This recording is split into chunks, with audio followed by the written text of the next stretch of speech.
자, 건축법의 5번째 주제인 구조, 재료, 설비 부분 체계도 이론 강의 진행하겠습니다. 자, 일단 첫 번째로 보실 것이 건축물의 구조인데, 건축물은 각종 충격이나 진동 같은 것 등의 안전한 구조로 건물을 건축해야 되기 때문에 이 구조 쪽 관련된 여러 가지 규제가 있다는 겁니다. 구조, 건물은 튼튼한 건물이 되기 위한 여러 가지 규제가 있는데, 자, 대표적으로 보시면 국토부령으로 정하는 구조 기준에 따라서 안전을 확인받는 건물, 내진 성능을 확보를 해야 되는 건물은 건축 허가를 받아야 되는 모든 건물입니다.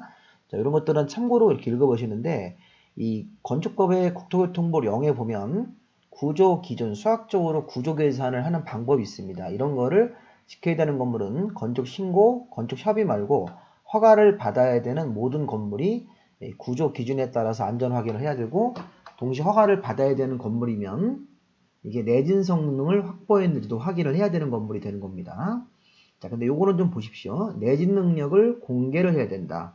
2층 이상, 연면적이 200제곱미터 이상, 주요구조부가 목구조일 때는 3층이거나 목구조일 때는 500제곱미터 이상이면 건물이 완공돼서 사용 승인을 받고 내진 능력을 갖췄다 이렇게 공개를 해야 되는 건물. 요거는 이제 층하고 면적이 있으니까 요거는 살짝 좀 보시기 바랍니다. 요거 우리 책에도 없으니까 적어두시고. 자, 일단은 제일 중요한 게 그 뒤에 보시면 구조안전 확인 서류를 제출할 건물 착공 신고할 때, 자, 이렇게 해석할 때는 우리가 이렇게 해석합니다. 자, 건축 허가를 받을 때 기본 설계도 같은 것들을 제출하고 추가로 구조안전 확인 서류를 건축사한테 별도로 받아서 착공 신고할 때 내야 되는 건물이 뭐냐? 2층 이상, 연면적 200제곱미터 이상입니다. 자, 이 두 가지는 목구조, 주요구조부인 뭐 보나 기둥 같은 것들이 목구조일 때는 3층 이상, 목구조일 때는 500제곱미터 이상으로 기준이 바뀝니다. 자, 이거 시험 문제였었죠. 자, 구조안전 확인 서류를 추가적으로 제출할 건물이 뭐냐? 층수가 보통 건물은 2층 이상.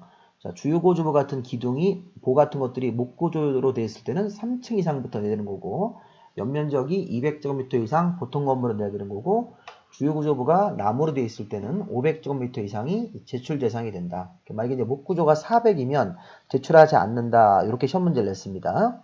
자, 건물 높이는 13m, 기둥과 기둥 사이 거리가 10m, 처마 높이는 9m 이상이면 또 구조안전 확인 서류를 별도로 제출해야 됩니다. 자, 두 개를 먼저 공부하시고 3, 4번을 공부하시 기 바랍니다. 네, 그리고 추가적으로 단독주택, 공동주택은 면적 없이 건물 높이가 13m 이상, 처마 높이가 9m 이상, 기둥과 기둥 사이 경간거리가 10m 이상이면 구조안전 확인 서류를 제출할 대상이 된다. 건물의 층은 2층, 연면적은 200 이상, 건물 높이를 쟀을 때는 13m, 처마 높이는 9m, 기둥과 기둥 사이 거리가 10m 이상이면 구조안전 확인 서류를 별도로 제출해야 된다. 자, 이게 시험 문제에서 나왔던 거니까 분홍색으로 써 있는 부분만 체크하시고, 이 내용은 체교도에 빠진 거니까 9m 이상도 좀 적어 주시고요. 자, 그 다음에 기술사한테 협력받는 건물. 자, 요거는 6층 이상 특수 구조건축물, 다중이용 건축물이면 기술사한테 별도로 돈을 지급하고 협력을 받으셔야 됩니다. 자, 그래서 우리가 예를 들어서 이렇게 낼 수 있어요. 3층짜리 건물이다. 다른 조건 없이 3층짜리 건물로 나오면 앞에서 구조안전 확인 서류를 제출할 건물이죠. 여기 층수가 2층 이상에 들어가기 때문에 3층짜리 건물이면 기술사한테 협력받는 건물은 아니다. 이런 식으로 연습을 한번 해보십시오. 3층짜리 건물이나 4층짜리 건물일 때는 구조안전 확인 서류를 제출할 대상이지만 기술사한테 협력받는 건물은 아니죠. 만약 건물이 7층으로 나오면 기술사한테 협력도 받아야 되고 구조안전 확인 서류도 제출을 해야 되는 것입니다. 이렇게 문제를 낼 수 있으니까 4번 내용하고 5번 내용은 조금 좀 봐두셔야 되겠습니다. 구조 기술사한테 협력을 받아야 된다. 이런 건물들은 6층 이상부터 받고 특수 구조 건축물, 다중이용 건축물 우리 앞에서 배웠죠. 문종판, 운의숙 5,000제곱미터 이상짜리들 그런 것들 연상하시면서 보시면 되겠습니다. 자, 이번에는 이제 건축물의 재료와 설비인데 건축물은 화재 같은 게 났을 때 안전하게 대피할 수 있는 그런 재료 같은 것들을 써서 건물 지어야 되고 또 건물 이용에 불편함이 없이 각종 건축 설비를 갖춰야 됩니다. 자, 일단 시험에 나오는 부분들은 뭐냐면 직통계단까지 거리. 자, 이건 이제 안전에 관한 규정입니다. 자, 직통계단, 건물의 계단은 직통계단이 이제 1층으로 쭉 내려가는 계단을 말하는 건데 거실 각 부분으로부터 보행거리가 30m 이하가 되어야 된다. 주요 구조부가 내화나 불연제로 되어 있을 때는 50m 이하까지 계단까지 거는 거리를 멀리 배치할 수 있다. 또 주요 구조부가 내화 구조나 불연제로 16층 이상 공동주택일 때는 40m 이하. 자, 이게 30m, 40, 50m, 40m가 무슨 얘기냐면 이 그림을 보십시오. 이게 평면도인데 자, 이게 여기가 직통 계단입니다. 그럼 계단까지 가는 거리, 여기까지 도착하는 거리가 거실의 각 부분으로부터 계단까지 도착하는 거리, 건물의 1번 방 거실, 2번 방 거실, 3번 방 거실이 있는데 거실이 쭉 있을 때 계단으로부터 가장 먼 거실이 3번 거실입니다. 자, 3번 거실의 방으로 들어와서 여기 출입문으로부터 가장 먼 위치가 여기 지점입니다. 여기 지점으로부터 계단까지 가는 거리가 기본적으로 30m 이하가 나오셔야 돼요. 직선으로 거실의 가장 출입문으로부터 먼 위치에서 계단까지 가는 거리가 30m 이하가 돼야 된다. 근데 이 건물이 주요 구조부가 내화 구조나 불연제로로 되어 있을 때는 50m 이하까지 할 수 있고 이 건물이 뭐 주요 구조부가 내화 구조인데 16층 이상 공동주택일 때는 이 거리가 40m 이하까지 되게 할 수 있다. 그래서 이 거리를 40m 이하로 맞추시면 나머지 거리는 다 40m 이하가 될 수 있으니까 이 직통 계단으로부터 거실로부터 계단까지 가는 거리, 이 그림을 생각하시면서 일단 30m 원칙을 먼저 외우셔야 됩니다. 자, 직통 계단까지 거실로부터 도착하는 거리가 직선 거리로 30m 이하, 주요 구조부가 내화 구조나 불연으로 되어 있을 때는 50m 이하로 할 수 있다. 또 여기 공동주택이라면 주요 구조부가 내화로 되어 있더라도 40m 이하까지 계단까지 도착하는 거리를 띄고 거리가 그 이하로 되게 설치를 해야 되는 거죠. 계단을. 계단까지 너무 거리가 멀면 안 된다는 겁니다. 자, 난간. 자, 이거 시험 문제 한번 나왔던 거죠. 난간. 자, 우리 옥상하고요. 자, 2층 이상인 층에 노대, 발코니 설치했을 때는 1.2m 높이 이상으로 난간을 설치해야 된다. 떨어지지 않게끔 난간 손잡이가 있어야 되는 거죠. 옥상하고 2층 이상인 층에 여기 2층 이상, 1층은 의무가 아니라는 겁니다. 2층 이상인 층에 여기 노대, 발코니 설치했을 때는 난간을 2층 이상부터는 의무고 옥상도 의무다. 자, 시험 문제에서는 3층 건물에 자, 노대, 발코니 설치했을 때는 난간 설치가 의무냐 이렇게 문제를 했습니다. 2층 이상이니까 의무가 되는 거죠. 옥상 광장도 난간 설치가 의무다. 자, 헬리포트.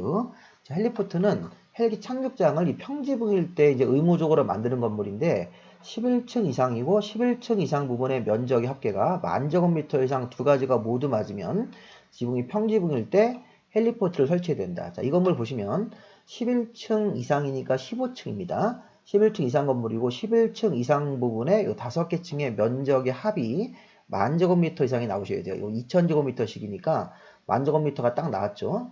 11, 2,000, 12, 2,000 이렇게 하셔가지고 11층 이상 부분의 면적의 합계가 10,000제곱미터 이상이 나오면 평평한 지붕일 때는 헬리포트 설치해야 되고 대피할 수 있게 경사 지붕으로 만들었을 때는 별도의 대피 공간을 만들어야 된다. 자, 여기에 불났을 때 대피할 수 있는 헬리포트 대피 공간을 만들어야 되는 건물 의무적으로 11층 이상으로서 11층 이상 부분의 면적 합계가 10,000제곱미터 이상이면 헬리포트를 의무적으로 설치해야 됩니다.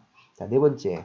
자, 우리 건물 실내가 거실인데요. 실내에다가 이 천정 마감재인 반자를 설치를 했다면 반자 높이는 2.1m 이상으로 하는 게 원칙입니다. 참고로 한번 보시고 자, 건물 거실에는 채광창과 환기창의 크기를 적절하게 뚫어야 됩니다. 자, 채광창은 거실 바닥 면적의 10분의 1, 환기창은 거실 바닥 면적의 20분의 1. 채광창이 더 큰 거죠, 사이즈가. 왜냐면 채광창은 거실 바닥 면적이 100이면 100의 10분의 1인 10제곱미터 이상 크기로 내야 되고 환기창은 거실 바닥 면적이 20분의 1이니까 거실 바닥 면적이 만약에 100제곱미터면 5제곱미터 이상 정도는 창문 크기를 내야 된다. 이 창문 크기는 바뀌면 안 돼요. 채광창이 거실 바닥 면적의 20분의 1 그러면 안 됩니다. 채광창은 10분의 1, 환기창은 20분의 1 정도 크기로 내야 되고 건물 실내에 천정 마감재인 반자를 설치했다면 반자 높이는 2.1m 이상 높이를 갖춰야 된다. 이게 원칙입니다. 물론 예외가 있는데 예외는 보지 마시고 자, 거실에는 반자 설치했을 때 반자까지 높이 창문 크기 같은 것들도 한번 참고로 좀 보시고 이런 것도 추가적으로 체계도 좀 적어주시고요. 다섯 번째가 방화지구. 자, 문화 및 집회 같은 극장, 의료, 공동주택 같은 건물에는 건축물의 주요 구조부를 지붕과 외벽을 내화 구조로 해야 된다. 자, 방화지구 안에서 문화 및 집회 같은 극장, 의료시설 같은 병원, 공동주택 같은 걸 지을 때는 건축물의 주요 구조부와 지붕과 외벽을 내화 구조로 해야 된다. 이건 시험 문제에서 방화지구안에서는 문화 및 집회시설 같은 건물을 주요 구조부를 방화 구조로 한다. 이렇게 하시면 안 됩니다. 내화 구조. 자, 방화지구안에서 문화 및 집회, 의료, 공동주택 같은 법정된 건물은 건물의 주요 구조부를 또는 지붕 외벽을 내화 구조로 써야 된다. 방화지구안에서는 방화 구조가 아니라 내화 구조로 해당되는 건물에 이런 주요 구조부를 설계하고 건축해야 됩니다.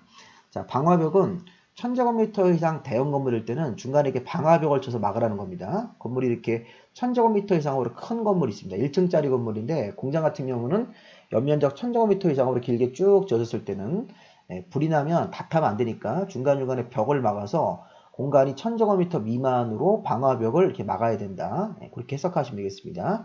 1000제곱미터 이상 건물이면 그 구분되는 공간이 1000제곱미터 미만이 되게 중간중간에 방화벽을 하나 막아야 됩니다. 그래서 1200짜리 건물이면 중간에 방화벽을 막아서 왼쪽도 600, 오른쪽도 600 이런 식으로 나눠서 건물을 설계를 하고 방화벽으로 중간을 막아야 됩니다. 불이 났을 때 한쪽 공간만 탈 수 있게끔. 자, 방화지구안에서는 건축물의 주요 구조부를 문화 및 집회, 의료 같은 건물의 주요 구조부를 지붕 외벽을 내화 구조로 써야 되고 방화벽을 칠 때는 1000제곱미터 미만이 되게 각각 공간을 구획해야 된다. 자, 피난 안전구역 시험 문제만 나왔죠? 자, 우리 초고층 건물이 우리 50층 이상 건물이죠. 그러면 30층 올라갈 때마다 한 개 이상의 피난 안전구역을 설치해야 되고 준초고층 건물은 그 건물의 중간층 2분의 1층에서 위로 5개, 아래로 5개고 범위 안에다가 한 개 이상의 피난 안전구역을 설치해야 되는데 요거는 그림 보십시오. 자, 만약에 100층짜리 건물이면 초고층 건물입니다. 그러면 1층부터 30층 사이 요 30층 쪽에다가 피난 안전구역을 한 개 이상 만들어야 되고 31층부터 60층까지 30층 올라갈 때마다 피난 안전구역을 적어도 이 범위 안에다가 한 개 이상은 만드셔야 되는 겁니다. 30개층 올라갈 때마다 피난 안전구역이 한 개 이상씩 있어야 되는 거니까 뭐 30층에 하나 만들고 60층에 만들고 90층 같은 데 만들어서 해당되는 범위 안에서 한 개 이상 피난 안전구역을 만들고 거기는 대피 공간으로 써야 되는 겁니다. 자, 준초고층 건물이면 한 40층 정도 될 수 있겠죠? 준초고층 건물이 초고층 건물은 아닌데 그 고층 건물에 해당하는 것이죠. 고층 건물 30층 이상이면서 그 초고층 건물이 아닌 것, 그러니까 이제 우리가 30층부터 49층 정도가 되는 거니까 만약에 40층짜리 준초고층 건물이면 건물의 중간에 20층에 딱 와서 위로 5개층, 아래로 5개층 요 사이에다가 피난 안전구역을 한 개 이상만 만들면 됩니다. 자, 우리 초고층 건물은 30개층 올라갈 때마다 한 개 이상의 피난 안전구역이고 준초고층 건물 같은 40층짜리 건물 때는 가운데 중간층에서 아래로 5개, 위로 5개층 요 범위 안에서 피난 안전구역을 한 개 이상 만드시면 되는 겁니다. 자, 지하층.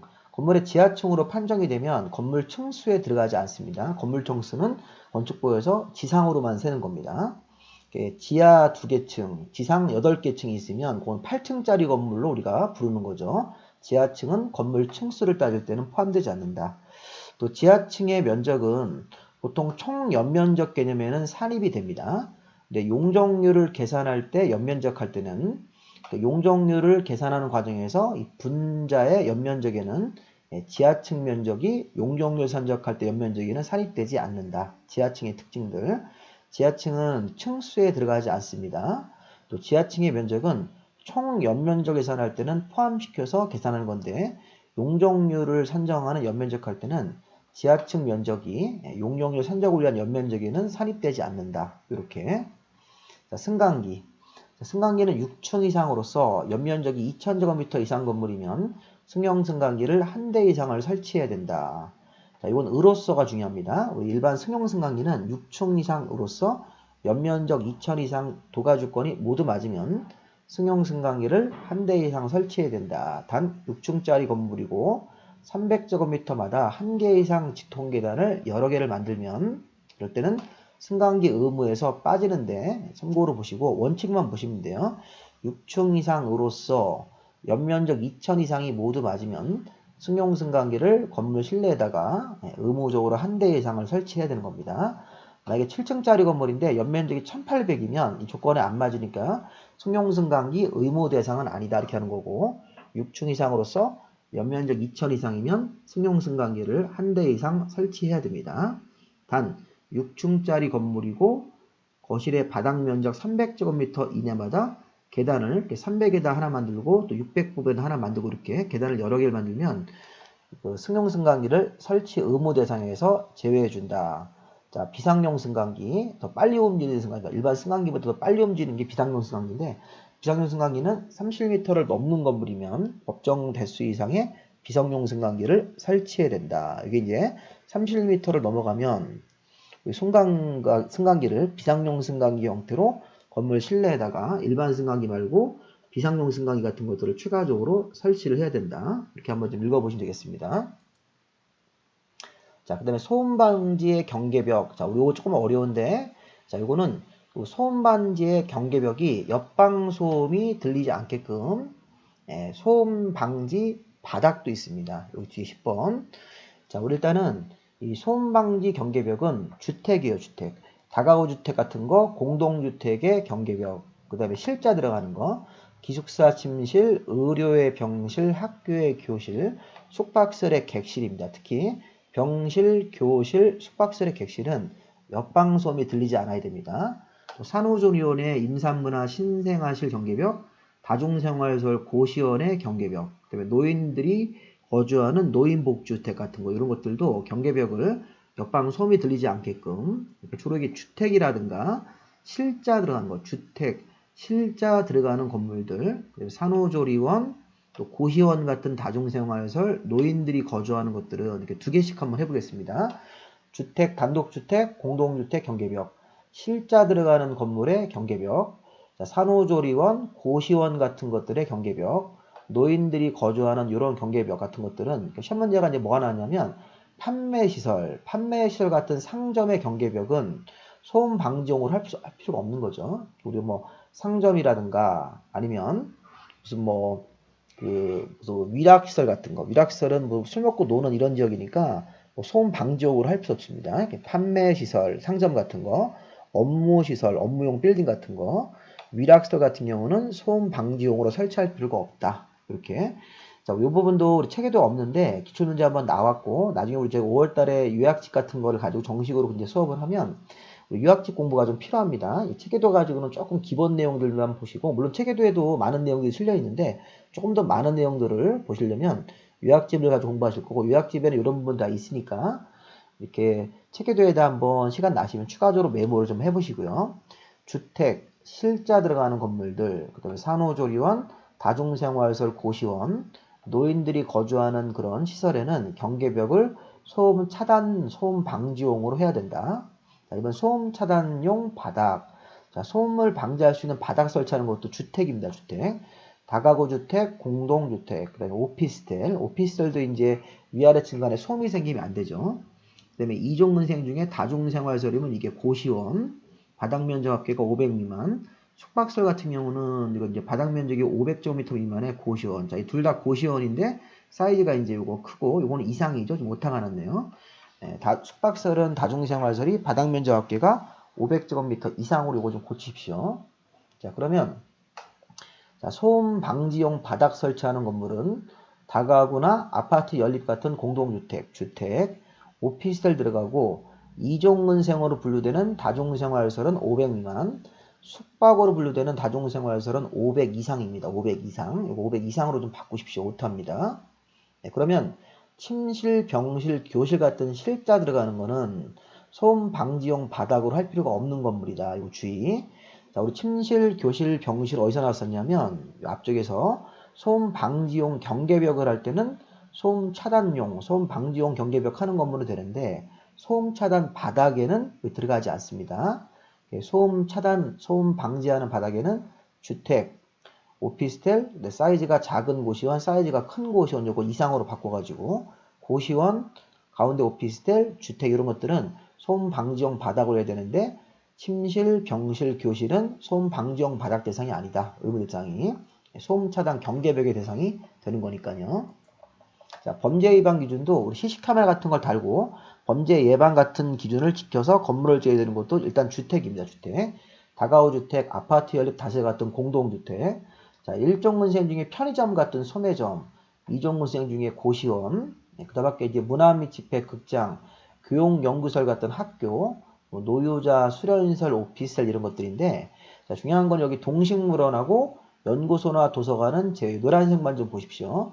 동물원, 식물원, 연구소나 도서관 같은 경우는 교육설에 해당되고 문화 및 집회에 해당되더라도 범죄 예방 기준을 따라야 될 필요는 없다. 이렇게 이런 것들은 범죄 예방 기준에 맞게 건물 지을 필요는 없다는 것입니다. 자, 여기까지 보시면 되겠고, 자, 공법의 기본 이론을 좀 계속 건축법 배우고 계신데 체계도로 학습하시면 돼요. 자, 그때 문자를 주시면 제가 우편 주소로 직접 보내드리고 있고 무료로, 또 체계도를 좀 빨리 파일 형태로 받을 때는 이메일 주소를 알려주시면 제가 체계도 파일 형태하고 각종 문제 자료 보내드리고 있을 테니까 문제도 이렇게 복사해서 한번 프린트해서 보시기 바랍니다. 요게 이제 제가 보내드리는 체계도 자료입니다. 요거는 책자인데 요거 파일로 제가 보내드릴 수 있습니다. 그리고 이제 앞으로 이제 우리 체계도 이론이 끝나면 공법 요약집을 가지고 공부를 좀 하셔야 되고 기출문제를 풀어야 되는데 뭐 발간이 됐으니까 구입을 원하시고 싶으면 문자로 알려주시면 이렇게 공법 요약집하고 기출문제 같은 거 병행해서 나머지 이제 우리 5, 6, 7, 8, 90 시험 볼 때까지 6개월 읽어가지고 열심히 하시면 굳이 기본서 안 보시더라도 충분히 합격할 수 있을 겁니다. 여기까지 마무리하겠습니다.